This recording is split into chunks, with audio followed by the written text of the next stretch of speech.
xisbiga kulmiye ayaa xafiis cusub ka furtay magaalada Melbourne waddanka Australia sidoo kale waxa ku soo biiray garab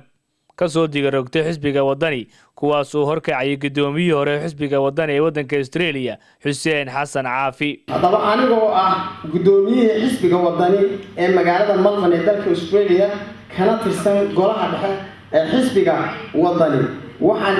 halkan caawa ka cadeynaya inay iska casilay xilkii gudoomiyenimo iyo xubinnimadii golaha dhexe ee xisbiga wadani musuqmaasuq baasan iyo cadaalad darro wuxuu noqday xisbi beeleed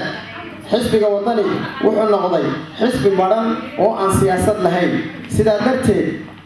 waxaan caawa ku biiray xisbiga talada haya ee kulmiye waxaa loo qabtay muumin seed garabkiisii marka dadku waxay yiraahdaan markuu qof ka dhinto waa tacsiyadeeyay se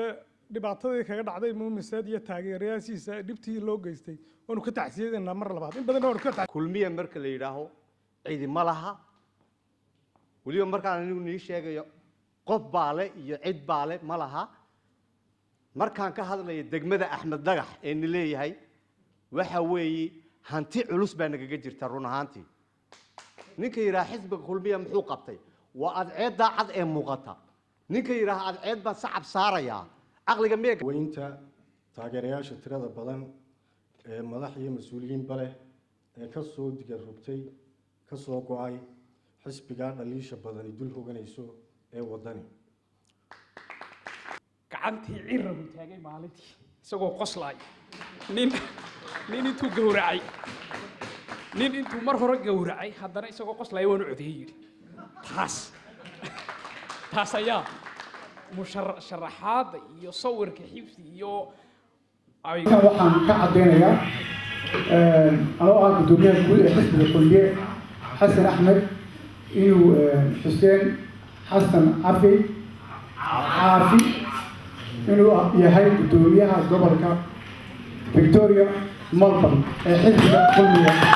aad iyo aad waxa caawa farxad iyo sharaf weyn ah aniga oo ka soo digarogtay xisbigii wadani oo caawa iska casilay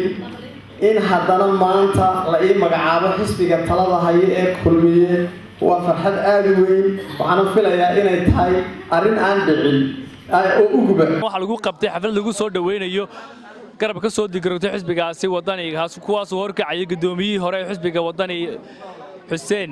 kaasoo soo digarogtay xisbiga talada haya ee kulmiye Gulada Cabdi Wahan Hon Cable TV magaalada Melbourne ee waddanka Australia